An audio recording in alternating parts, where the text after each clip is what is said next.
apa sih makna ziarah itu? Apakah secara fisik harus datang ke kuburan? Arti ziarah itu maknanya adalah mendatangi sesuatu. Khusus ziarah itu mendatangi sesuatu dengan maksud kebaikan. Makna ziarah beda Pak. Saya misalnya mau mencuri rumah sampean, aku bilang aku tak ziarah kok rumah sampean, padahal mencuri. Jadi mendatangi rumah sampean, ziarah yang seperti itu enggak masuk. Ziarah itu khusus mendatangi sesuatu dengan maksud dan tujuan baik. Oke. Hakikat ziarah itu adalah dengan mendatangi makom. Bukan makom lemah itu, bukan. Makomnya Pak sampean di mana? Di lahut apa di barzah? Wa min waraihim barzakhun ila yaumi yub'atsun. Alam barzah itu alam khusus diperuntukkan oleh orang-orang ruhaniyah saat di dunia masih buta pada Allah. Itu barzah. Arti barzah adalah dinding Pak. Dinding yang tebal. Jadi ruh itu dimasukkan dalam dinding yang tidak akan pernah bisa keluar. Ke dunia tidak bisa, ke akhirat pun juga tidak bisa. Lah, ke akhirat ila yaumi yub'atsun, menunggu hari kebangkitan. Makanya saya ya kurang setuju Pak dengan adanya lagu ben malam Jum'ah ahli kubur podo mulih nang omah.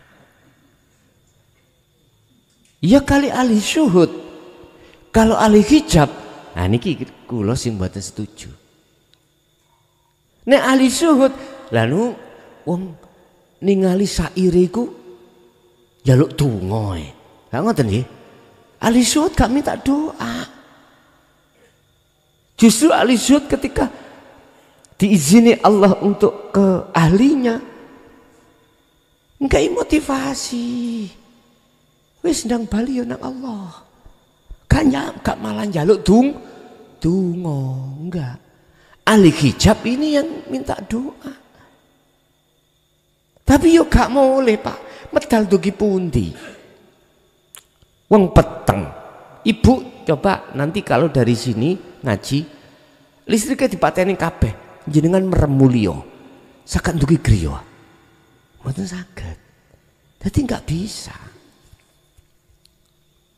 Pun bagaimana kami ingin berziarah ke makomnya Bapak. Makom di situ nek umpama makom barzah, sampai dimanapun bisa Pak. Gak harus secara jasmani datang di tempat kuburani, tempat makamnya Bapak orang tua. Enggak. Dari rumah bisa. Sing penting kuwi sambung. Bisa kirimane bisa sampai ke tempat. Lah kita banyak ngirim tapi gak runggoni. Alamat yo gak eruh. Pak Pos bingung Pak. Diwaca alamat endi? Nomor rumah nomor piro gak ono. Balik mana Pak?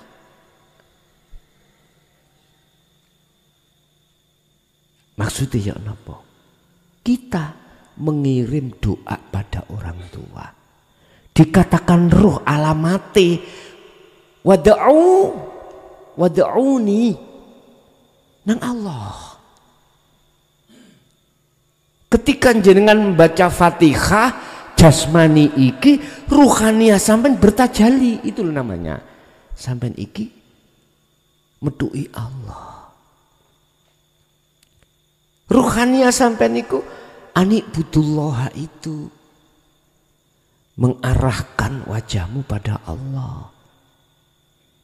Otomatis mesti kekirim niki, mesti kekirim, nyampe kiriman iku nyampe. Nek sampean hanya membaca Fatihah, ruhania sampean tidak makrifat pada Allah secara pandangan hakikat, sama jungkel ya ora iso. Wis nek gak percaya sapa ahli kasaf nonton mboten saged kepanggih. Kirimane lho gak iso tutup, Bos. Mboten tutup. Wong kita sik krana sakliyane Allah. Kita enggak masuk wilayah karena Allah. Pundi buktine sakliyane Allah, krana sakliyane Allah. Ya Allah, sampean ampuni, krana ben ampuni. Dosane ben sampean sepuro, krana dosane ben disepuro. Yang dimaksud karena Allah itu adalah al-ikhlasu tarkul ikhlas bil ikhlas, dan atau wujudu sirril ikhlas fiha. Amalan opo wae sing kok kirimno iku laksana patung, gak bermanfaat. Kalau dikirimno mang adalah gak tutup, gak ono manfaate, kecuali patung iku sampean kei roh, amalan iku sampean paringi roh. Wa arwahuha utawi roy amal iku opo, yaiku bisiril ikhlas fiha, wujudu sirri ikhlas fiha, wujude rahasiane ikhlas fiha ing dalem amal. Apa rahasiane ikhlas? Anda nggak merasa melakukan, justru di dalam dadamu yang melakukan, sing ngirim iku Gusti Allah. Lho iki lho nek gak sing nglakoni wong makrifat yang mboten saged, Pak. Sing nglakoni wong duduk makrifat nang Allah nggih mboten saged. Sik krana liya. Makane apa jenengan salat kok mesti niate ditutup lillahi ta'ala. Enggak bisa, Pak. Kita itu yang belum masuk di dalam situ salat iso khusyuk gak iso, Pak. Sampak nyun sewu, rambutmu sak merotol dadi putih wis merotol entek gak iso, karena belum masuk di dalam wilayah makrifat. Mboten saged. Mula Kanjeng Nabi dawuh 3 perkara yang bisa membantu orang tua yang tidak bisa putus, termasuk awaladun solihun yad'ulah, anak sing soleh. Anak sing soleh iku maksudnya anak yang sudah ruhaniahnya itu sampai pada makrifat Allah. Bukan anak soleh munggu manungso, Pak, munggu syariat, enggak, munggu hakikat sudah makrifat Allah. Ini maksudnya. Sebab ya apa haula kuwata iku bajunya Allah. Haula, keadaan, situasi apapun, kekuatan apapun itu milik Allah. Manakala kita rampas bajunya Allah itu, bagaimana? Itu namanya kita nggak punya tata krama. Ya napa sih wong gak punya tata krama? Ya seperti itu. Iki langsung Gusti Allah. Jenengan mawon tingkatane presiden nyun sewu. Mlebu nang jerone omah ada tata tertib. Gak angger bisa siapapun masuk.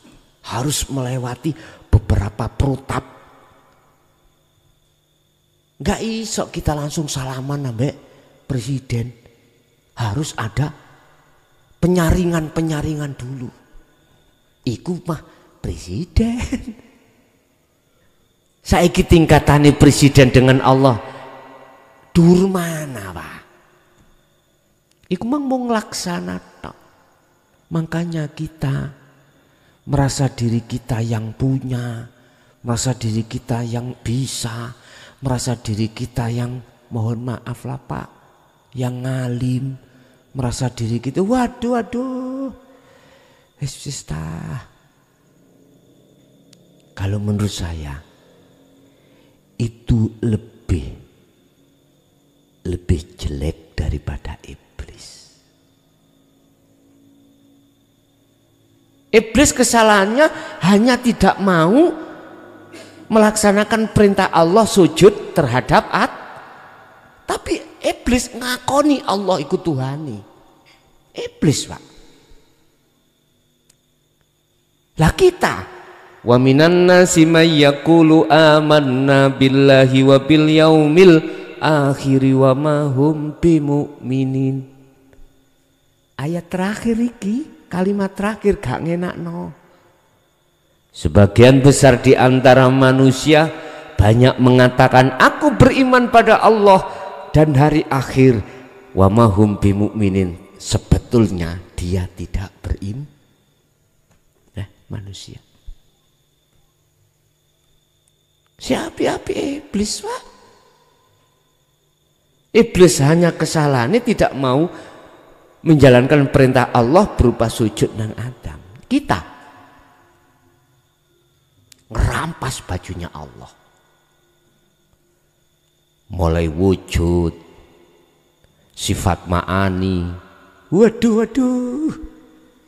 Tetapi lah ini fatalaqa Adamu min rabbi kalimatin fataba alaih wa qala aidan kul in kuntum tuhibbunallaha fattabi'uni. Lagi walaupun menungso iku gede koyo apa dosane ngungguli iblis. Ngungguli iblis. Nek gelem nganut Kanjeng Nabi selamat. Fattabi'uni, kalau mau mengikuti Rasulullah selamat. Mana yang diikuti? Ojo syariat tok bos. Menungsai kebanyakan syariat tok, hakikatnya mboten. Ruhaniyahnya tidak. Ya kudu sak ruhaniyah. Jikalau Muhammad katakan pada umatmu, jikalau dia ingin selamat, dia walaupun dosanya besar, kalau dia mau bertobat, kalau dia mau menjadi kekasihku, suruh ngikuti dirimu. Yuhibbukumullah. Jikalau mau, maka Allah jadikan dia sebagai kekasih. Terus dosanya yang melebihi batas bagaimana? Dosa syirik. Wa yaghfir lakum dunubakum. Wa yaghfir lahum dunubahum. Apapun dosane diampuni Allah. Yuhibbukumullah wa yaghfir lakum dunubakum. Semua dosa-dosa baik secara fisik maupun rohani menyekutukan Allah diampuni. Sebab wallahu ghafurur rahim. Enak lah. Tergantung pertanyaane jenengan purun nyuwun ngapura bertobat nasuha bentuk jenengan mengikuti teladan Kanjeng Nabi apa ora. Wis iku tok. Walaupun jenengan tidak berbahasa njok sepuro, ya Allah sepurone kula sing akeh. Gak usah ngomong ngono, cukup sampean teladani Kanjeng Nabi. Sudah dengan sendirinya. Tidak hanya menerima dinul haknya, tetapi juga mengamalkannya. Dengan sendirinya logrok dewi, logrok dengan sendirinya. Kesalahan-kesalahan yang terjadi pada dirimu, walaupun kau ahli pembunuh, dimanapun menjadi pembunuh, pencuri, perampok, waduh, penzina dan lain sebagainya, masih ada harapan dengan catatan min qabli ayyatiyakumul adab, sebelum datangnya kematian. Ikut dok. Bahasa Jawa, sebelum srengenge muncul dari barat, sebelum matahari terbit dari barat, maka masih ada kesempatan. Nah ini walaupun dosa sak gedene ya apa monggo. Jadi Pak, jenengan carane untuk ngirim donga nang wong tuwa secara syariat jalankan bagaimana? Walaupun lewat sedekah jariyah nang masjid, tapi Anda harus tajalli. Yang muncul dalam diri Anda, yang melakukan itu keakuannya Allah. Urusan takmir diumumno atau tidak bukan urusan jenengan. Sing penting bahasa syariat mengatakan Pak Takmir iki sedekah jariyah tak atas nama no Bapak Paijan. Tapi hati sampean diam-diam duduk di tajalli, beres pun mesti tutup adik kak. Lah nek ngene Pak Takmir iki duit 20 juta tak atas nama no Pak Paijan. Umumnya ya wong-wong cek roh. Ya Allah. Orang bertajalli gak mungkin ngomong ngoten Pak. Gak mungkin. Umumnya wong-wong nek cek roh aku iki ndeleh duit 20 juta kanggo bapak. Dia umumnya tenan Pak. Alhamdulillah. Nyun sewu ya. Nyun sewu. Dia umum nisret bapak iki mengatasnamakan iki. Muga-muga kinabul al-Fatihah. Lah ngoten iki biasa nggih. Aku yo gak ngendoni, Pak. Gak ngendoni. Al-a'malu suwarun qaimatun wa arwahuha wujudu siri ikhlas fiha. Amal apapun tidak akan ada manfaatnya manakala tidak dikasih ruh. Lah ruhnya amal adalah ikhlas. Ikhlas adalah dalam diri tidak merasa diri kita yang melakukan, tapi semuanya adalah Allah. Yes. Ada lagi.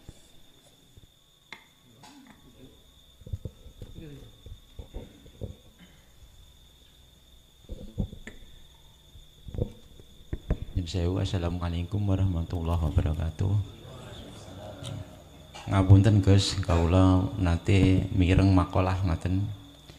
Jasad bosok ati ngadam roh sirna rasa kang bali maring akhirat. Nyun sewu penjelasanipun Gus. Matur suwun saderengipun. Assalamualaikum warahmatullahi wabarakatuh.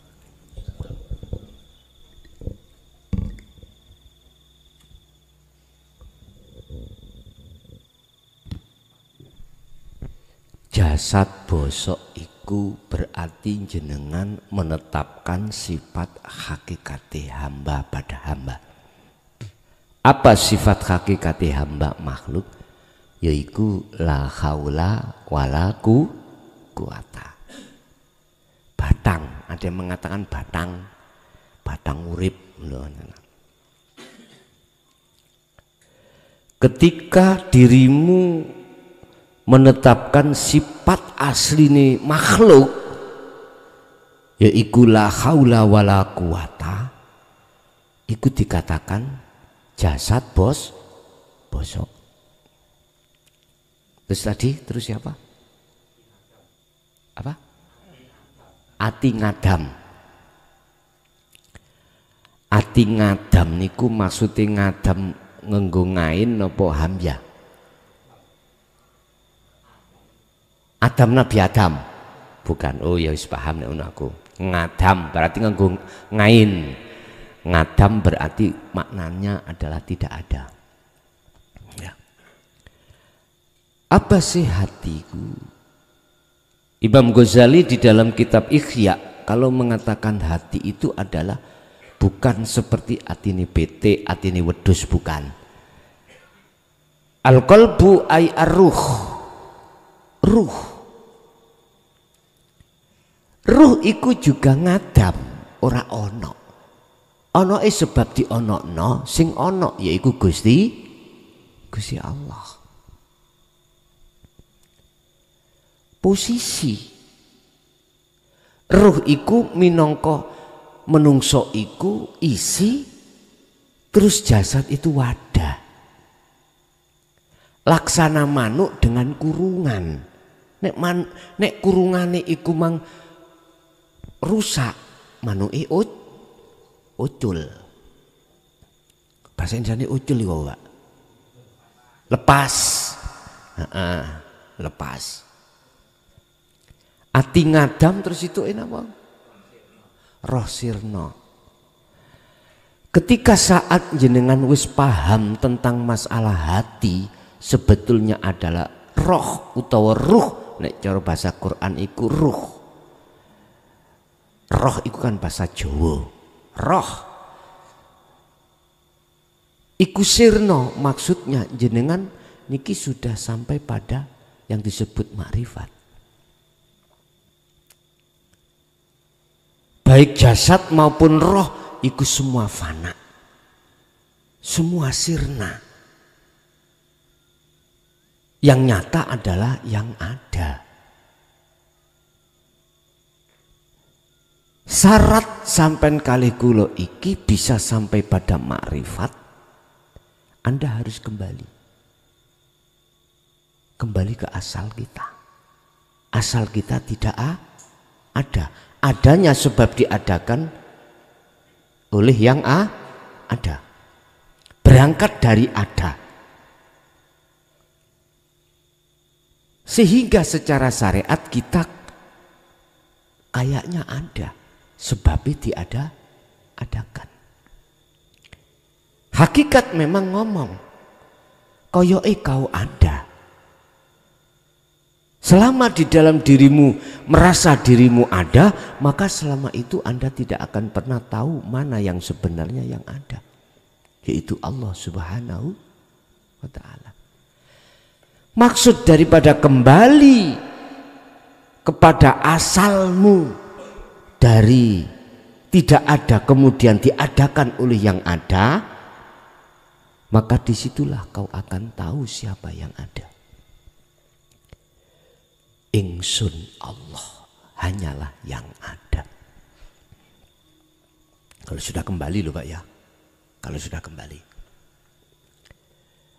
Satu pertanyaan yang muncul di situ, apakah mungkin jasad utawa roh kita yang adanya sebab diadakan aslinya itu sudah tidak ada, terus melihat bisa bertemu, bisa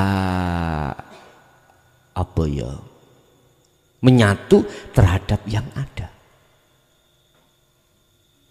Ataukah mungkin yang tidak ada itu bisa melihat yang ada?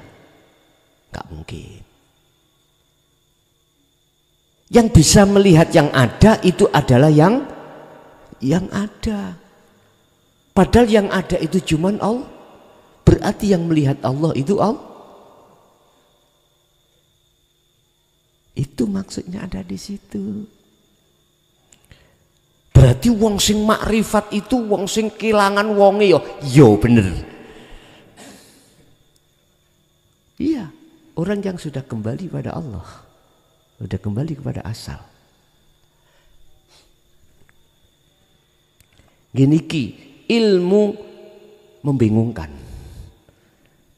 Ilmu yang membingungkan, tapi Anda nanti sudah tidak akan bingung manakala sudah sampai tujuan. Jangan lihat sing arek nyar sing jamaah nyar tadi. Pertama ya bingung, kok endi nggone? Cek tekok teh, sik tanya-tanya. Tapi Anda yang sudah biasai, gak usah tanya, langsung jujuk. Makanya ilmu untuk menuju Allah boleh saya katakan ilmu sing bingung no. Ya, gak apa, tapi nanti Anda tidak akan bingung sudah. Kata Allah, wis telatenono dzikirmu terus. Nanti aku bimbing dewi, aku bimbing sendiri kau. Jangan khawatir. Lewat warid itu dibimbing kau. Begitu. Jadi maksudnya jasad bosok, ati Adam, roh sirna itu adalah orang-orang yang sudah makrifat. Dengan dasar ayat, sesungguhnya selain Allah itu tidak bisa menolong terhadap yang lain. Yang ditanyakan kan hakikatnya, ya dah. Makhluk satu disuruh nolong makhluk yang lainnya itu tidak bisa. Jangankan disuruh menolong makhluk lainnya, menolong dirinya sendiri itu tidak bisa. Bagaimana mungkin bisa menolong yang lain? Artinya apa? Kita harus tahu sifat sejatinya makhluk itu bagaimana, sifat sejatinya Allah bagaimana. Kalau sudah tahu itu, pasti tidak akan dia bersandar minta tolong terhadap selain Allah.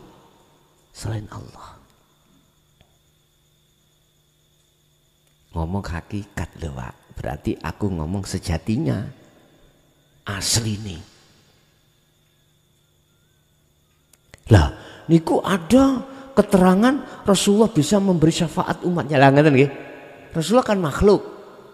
Lah ngeten nggih. Kita kan juga makhluk. Bagaimana keterangan itu? Makanya saya tanya, ini saya menjelaskan dari hakikat atau syariat. Nek hakikat tidak bisa. Siapapun makhluk tidak bisa. Sebab di sana itu tidak ada penolong kecuali pertolongan itu datangnya dari Allah. Wa malahum min nasirin, dan tidak ada di situ penolong kecuali datangnya dari iki summatun sorun. Mengapa di sini tidak tertolong? Karena di situ yang menolong itu cuman Allah. Berhubung waktu di dunia kita itu mungsuhi Allah, bagaimana mungkin Allah menolong ruhannya kita? Terus disederhanakan. Lah nek begini bagaimana? Allah memang yang menolong. Cuman Rasulullah diizini, nah itu untuk bisa memberikan syafaat kepada umat. Lah ngoten nggih. Kalau itu bagaimana? Tak jawab ini secara hakikat. Kalau di dalam hatimu itu sifat penolong mutlak itu ada di Muhammad, salah. Kalau dalam hatimu iman mutlak itu penolong adalah Allah, benar.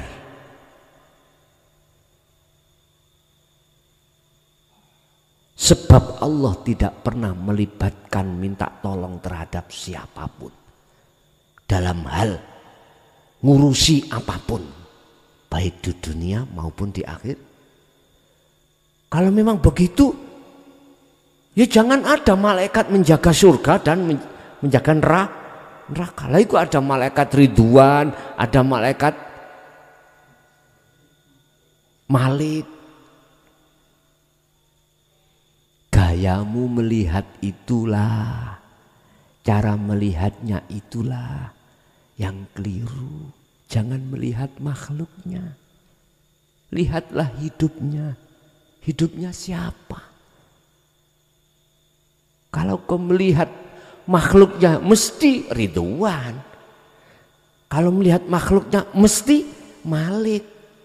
Kalau melihat makhluknya, imanmu ke makhluknya, ya sakno Malik kepanasan terus. Gak tahu ruh bidodari. Lihat Allahnya. Ya bunayya la tusrik billah inna syirka la dzulmun azim. Surat Luqman, surat yang 31 ayat 13. Anak putuku, ning atimu ojo ono iman saliyane Allah. Sekalipun kau diajarkan tentang iman, rukun iman, amantu billah wa malaikah, jangan kau lihat makhluknya, lihatlah Allahnya di situ. Dalile huwal awwalu wal akhiru wal zahiru wal batin. Ojo ndelok makhluke, nek kuwi nek ndelok makhluke mesti kuwi iman sing, mesti kuwi nuduh lan iman sing ngaji mukhlason. Tapi kuwi kok gelem ndelok uripe, sapa ning kono sing awet wejangan awakmu? Gak ono maneh illa billah.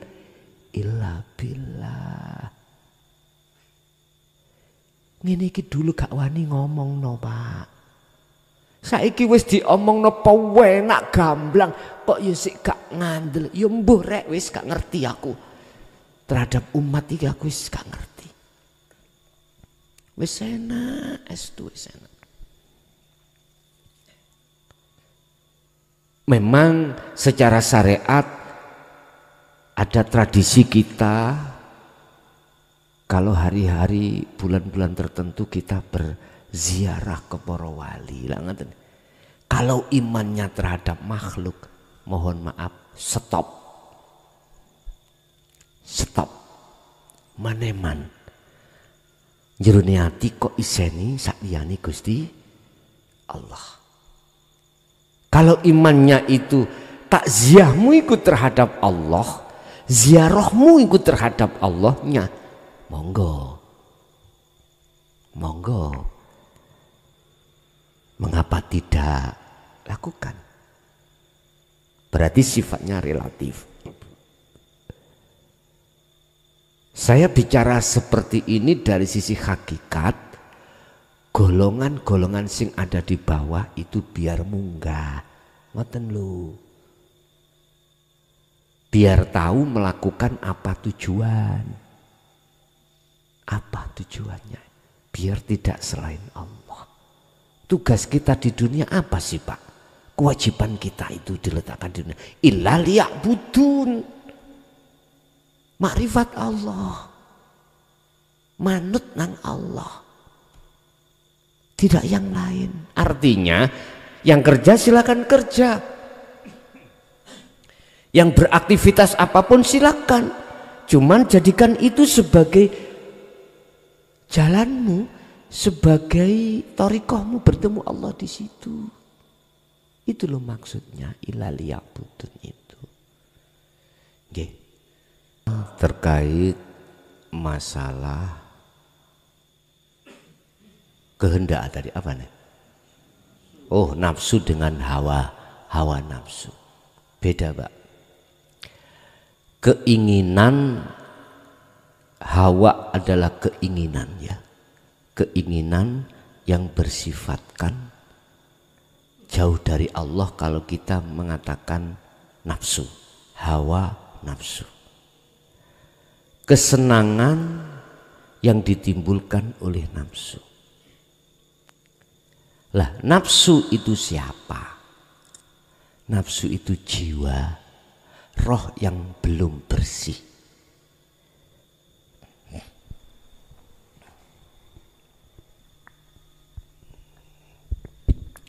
Nafas atau nafsu, ruh, hawa.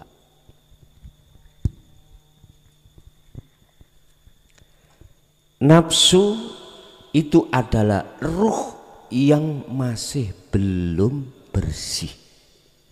Ruh itu gak ada gak bersih. Disebut ruh itu mesti bersih.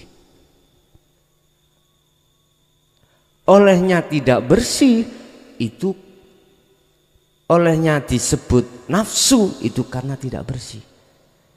Dikatakan tidak bersih karena ruh itu senggolan bersukaria dengan hawa, kesenangan yang bersifatkan duniawiyah.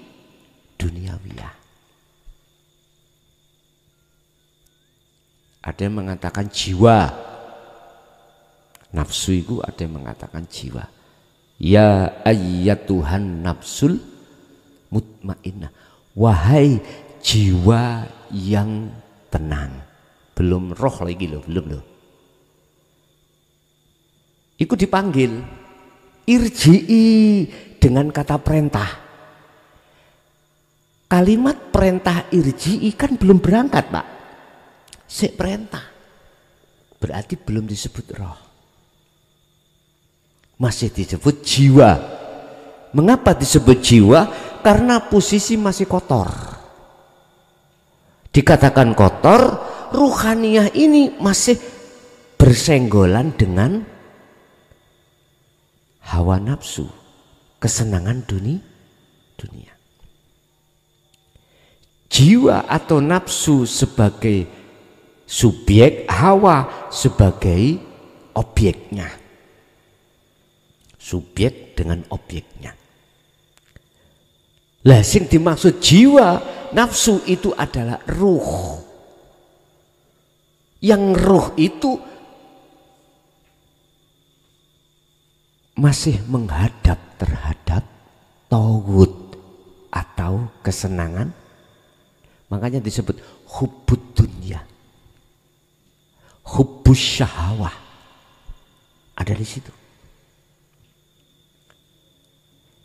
Lah ini harus kita pisahkan antara hawa dengan nafsu. Kesenangan dunia harus kita pisahkan dengan nafsu. Harus dipisahkan. Yang kumaksud jiwa, nafsu itu adalah ruh. Harus dipisahkan. Wa may yakfur bit-taghut, barang siapa? Siapa? Ini sebetulnya siapa itu bukan jasmani. Ruhani. Yakfur mengingkari at-taghut, jadi meninggalkan taghut. Maka wa yu'min billah, dia akan bertemu Allah.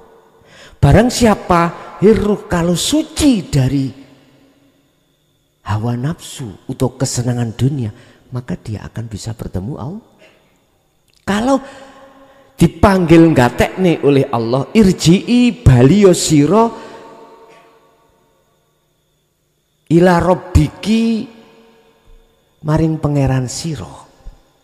Nek kuwi gelem bali maring pangeran sira,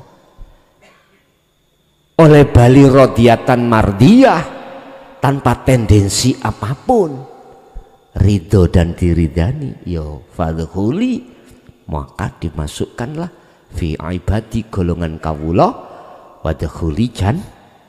Makanya disebut mutmainnah. Maknanya anteng. Anteng. Tapi prosesnya dugi lawamah dulu. Nafsu lawamah. Lawamah muncul. Lawamah itu akan menyesali, Pak, atas dosa-dosa yang telah dilakukan oleh Allah. Menyesali semua apa kesalahan yang telah dilakukan ruh terhadap Allah. Kapan penyesalan itu datang? Kapan penyadaran itu datang? Ketika saat jenengan ini sudah menerima dinul haq, dinut tauhid, sadar diri, akhirnya ngomong, iya sholatku gak ada apa-apa nih, gak bernilai apa-apa, bahkan hajinya pun tidak bernilai. Karena orientasinya pada saat dulu masih selain Allah. Nah ini kesadaran. Akhirnya nafsu lawamah menyesali. Dalam hati zaman ada penyesalan. Itu berarti nafsu lawamah. Setelah itu jenengan membangun ruhaniyah ini di mata Allah.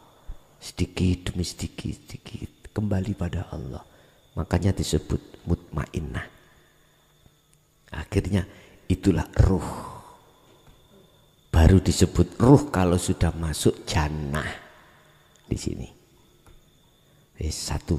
Nomor 2, untuk membedakan warid ya Iwa ya. Warid itu datangnya dari wirid.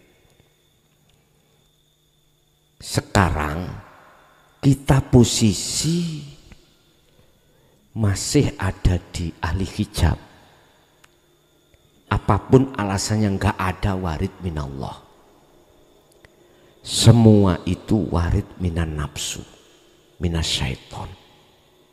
Iya, walaupun bacaannya Al-Quran. Kita kasaf menjadi orang yang karomah, gak iso ruhaniyah itu ke Allah, malah ketutup. Ini namanya istidraj, ketutup dengan karomah di dalamnya itu. Wiridnya otomatis di luar sirul asrar. Itu pasti Pak, pasti. Nggak ada sirul asrarnya. Kalau kita bicara dzikir tuh ya, kalau kita bicara amalan-amalan banyak Pak. Di dalam kitab Mambaul Hikmah berbagai macam cara bisa ada di situ. Ada cara untuk Anda gendengno wong, untuk ngusir wong secara halus, nyantet wong, macam-macam. Bukaan yang Mambaul Hikmah. Oke. Tapi kalau yang ditanya ini nanti posisi sudah ada di ahli syuhud, bagaimana kita menandai kalau itu dari Allah ataukah dari iblis? Mudah saja Pak. Kalau betul-betul ketika jenengan iku beraurat, berwirid, jenengan dasari dengan sirul asrar, mesti tahu. Mesti gini, ketika saat itu datang, jenengan gak lihat makhluknya. Sirul asrar jalan ya, jenengan tidak melihat makhluknya. Justru makhluknya la haula wala quwata. Jenengan harus mesti melihat illa billah. Nek hati sampai melihat illa billahnya, maka itu warid minallah. Kalau sampai masih melihat makhluknya, itu jelas minas syaiton. Contoh, entah warid itu sampai dengarkan dari suara, ya, ataukah diwujudkan Allah dengan materi. Terus di situ bejani jenengan, kasih tahu jenengan, omongan jenengan. Warid itu tidak harus bermateri loh Pak ya. Artinya bermateri gini, moro wujud menungso, tidak harus begitu. Warid itu datangnya dalam hati, bisa jadi bisikan dari telinga Anda, bisa jadi telinga dohir gitu, bisa jadi telinga hati. Munculnya kehendak, morotek dikongkon gini. Loh, jenengan niki kalau sudah illa billah berarti minallah.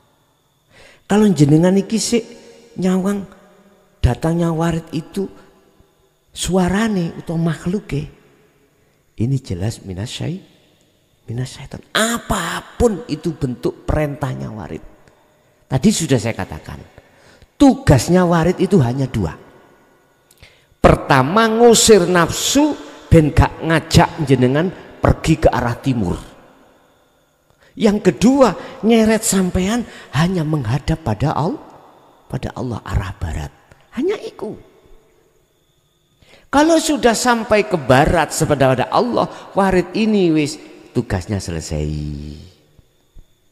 Tinggal jenengan nanti di situ diturunkan lagi ndak. Kalau diturunkan lagi, mesti warid iki nemplek terus. njogo menyang jenengan.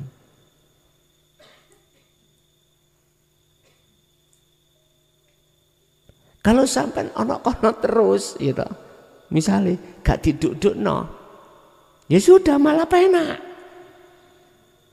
Gak bali. Wistah siapapun Anda kalau sudah dimusyahadah, ra kepingin gembul wong Pak. Lho tenan, ra kepingin gembul bojo masih bojo sampean ayu nih ya apa? Sebab luweh ayu kali nika sifat jamali Allah. Sing wedok masih bojo sampean ganteng ya apa? Ra gelem isine ana kono, luweh ganteng. Katimbang kuwi. Terpesona sampean terus kali niku. Ya Allah, sampean tuh disanepono Allah lewat Nabi Yusuf dengan Siti Zulaikha. Siti Zulaikha kepencut gantengin Nabi Yusuf. Nabi Yusuf itu seprapat Pak. Dunya disigar dadi loro jeret, separuh Kanjeng Nabi, separuh iki Nabi Yusuf dengan manusia sak jagat iki. Berarti kan seperapat dunya sampean. Nabi Yusuf ijen seprapat. Ya mesti kepencut Siti Zulaikha. Digunjinglah Siti Zulaikha oleh wanita-wanita negeri itu. Lho durung ro. Akhirnya gak seimbara ngundang. Siti Zulaikha ngundang gadis-gadis wanita-wanita sak negeri dibawahi apel sama pisau, dikongkon ngoncei. Ketika ngoncei, Nabi Yusuf kongkon melaku ning ngarepe. Ndelomong Pak ambek ngiler wong wedok-wedok iku. Sampak lali nek dhek ngoncei sampak tangannya tersayat. Saking gantengnya, apalagi gandengi Allah. Saendi padahal dunya iku sak kukune Gusti Allah misale. Makanya kula katakan siapapun Anda kalau sudah bertemu Allah, ya Allah, gak gelem mulih, gak gelem metu teko kono.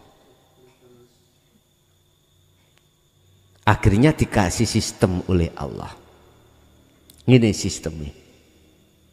Karena kau masih punya amanah di mukhadoroh, di mukasafah dikai stempel. Awakmu isok ning mukasafah dadi musyahadah. Senajana dohirmu ada di mukhadoroh, ruhaniyahmu di musyahadah. Syarat di situ. Apa? Fakotis tamsaka bil urwatil wuthqa lam fiso malaha, taliku keco ono rapet ojo didulno. Opo taline? Zikir iku. Zikir yang mana yang dimaksud? Zikir yang selama ini tidak pernah dibahas ratusan tahun. Itulah zikir sirrul asr sampai fana udzikri.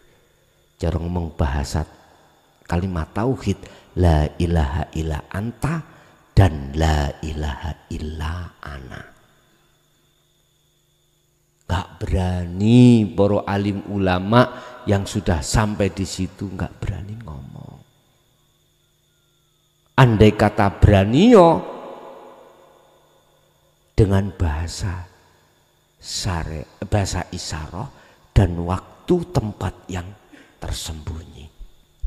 Akhirnya muncul termasuk badan bosok, ati ngadam, roh sirna. Sapa sing gak bingung? Bingung Pak. Lah kebingungan yang beratusan tahun sudah kejawab mulai 2014 kemarin. Seret. Wis. Udah kejawab. Sekarang sudah terang-terangan. Nah, enak. Makanya teman-teman Ponorogo diweni 2 wulan sepisan kaya kurang sak wulan iso ngomong bandawino. Lah ngoten nah, nggih ngapunten sumaya umat bagi-bagi tempat ngoten nggih. Nggih kula nggih senes robot ngoten. Nggih wis apa jari mengke. Wis itu yang kedua cara untuk melihat itu warid minallah atau minasyaiton, tergantung hati kita melihat siapanya pada saat itu datang, duduk di tajalli atau di takholi, itu sering kesi ada di situ. Yang terakhir tadi apa yang ditanyakan tadi apa ya? Oh, awaludin ma'rifatullah. Mestinya Pak, mestinya orang masuk dalam satu agama, beragama, kita melakukan apa rukun dalam agama, apa kewajiban dalam agama, kudu ma'rifat. Wong rabi iku iso kudu ketemu dhisik baru qabil tu nikah, ngoten nggih, wajib ketemu dhisik banjur qabil tu nikah. Tumon ta Pak, ada ta Pak, Pak Mudin utawa Pak Pengulu angkah tukah wazawaz tukah sing wedok didelikno nang nggone alas wonten ngoten? Mboten enten, harus ada di depan. Ya niki namanya awaludin ma'rifatullah, mesti nyangun. Akhirnya disederhanakan. Makrifat pada Allah itu pertama nama dulu. Agama Islam. Innallaha huwa rabbi wa rabbukum fa'budu hadza siratul mustaqim. Kalau kau agama Islam, innallaha huwa, nama Tuhanmu itu Allah. Bismillahirrahmanirrahim, dengan menyebut nama Allah. Oke, nama dhisik. Makrifate iku masih makrifat nama. Wis, kembangno. Mari nama terus sifat. Mari la ilaha illallah terus la ilaha illahua.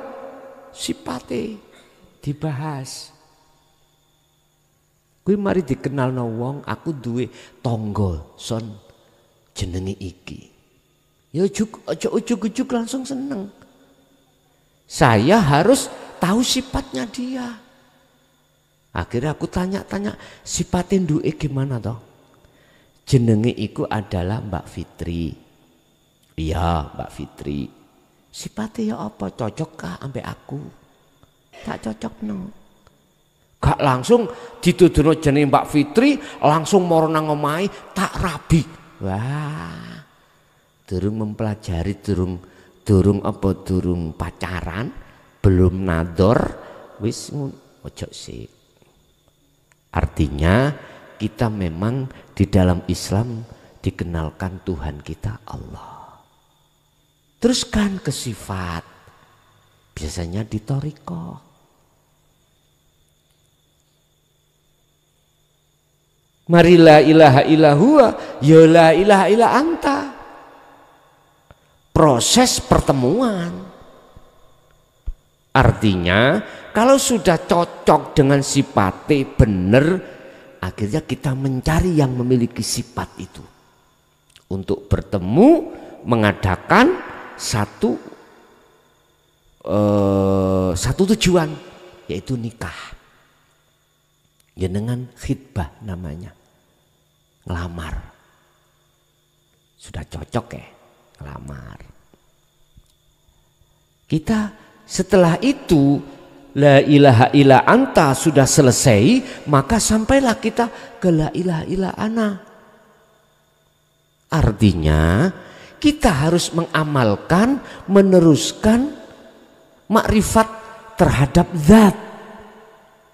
Tadi makrifat isim nama, makrifat sifat, terus makrifat af'al, makrifat dat. Dat berarti bertemu. Terjadilah qabiltu nikahaha. Wis ketemuan langsung. Bar ngono ya wis terusno dhewe. Artinya kalau kita sudah bertemu Allah, jaga kemakrifatan yang sudah makrifat zat itu jaga. Caranya apa? Kembali kepada tadi saya katakan faqadistamsaka bil urwatil wuthqa.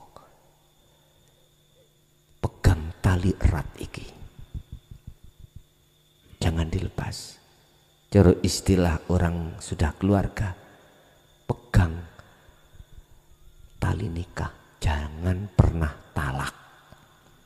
Makanya Kanjeng Nabi dawuh, walaupun talak itu perbuatan halal tapi dibenci. Itu semuanya isyarah aja untuk menemukan terjemah yang benar. Secara nggak langsung Rasulullah mendidik hakikat kita, Pak, pengenalan terhadap Allah. Kalau sudah makrifat pada Allah, pada makrifat pada zatnya, maka itulah kesempurnaan agama.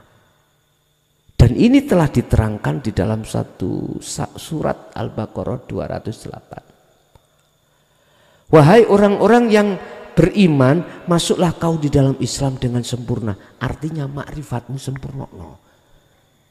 Makrifat nama, makrifat sifat, makrifat af'al, makrifat zat. Inah orang dulu itu nek diwe itu dzatullah, sifatullah, af'alullah, asmaul. Wong biyen kan gak teteh-teteh. Maca Arabe gak patek iso. Maca dzatullah iku dzatullah, sifatullah, af'alullah, asmaul. Lah ngoten nggih. Tapi genah lungguh ati. Saiki fawasih-fasih tapi atine ndelawur. Ya wis itu. Udkhulu dam lebu sira kabeh fisilmi ing dalam agama kafah kali sampurna, agama Islam kafah kali sempurna. Ngene iki makrifat. Pertama kau masuk itu harus makrifat. Di dalam Islam makrifate bertahap-tahap, syariat, thariqat, hakikat, makrifat. Nah ini syariat makrifatmu berarti isim jeneng. Syariat thariqah makrifatmu berarti asma sifat. Makrifat hakikatmu berarti af'al. Makrifatmu berarti zat. Pun lengkap wis. Bar ngono mati ya rapopo. Lenggih aman toh. Iki sing disebut husnul khotimah. Nggih Bapak Ibu hadirin, ngene iki benjing kula nggih kerja padha. Jenengan sinang sabin ya nang sabin, sinang pasar ya nang pasar, ya toh. Sing kerja jejak kemul ya jejak kemul, terserah. Pun sedaya mulai awal sampai akhir ketahuilah bahwasannya itu semata-mata langsung dari Allah terhadap kita, sebuah ilmu, menjadikan ilmu yang manfaat terhadap kita dan keluarga kita ila yaumil qiyamah. Lahumul Fatihah.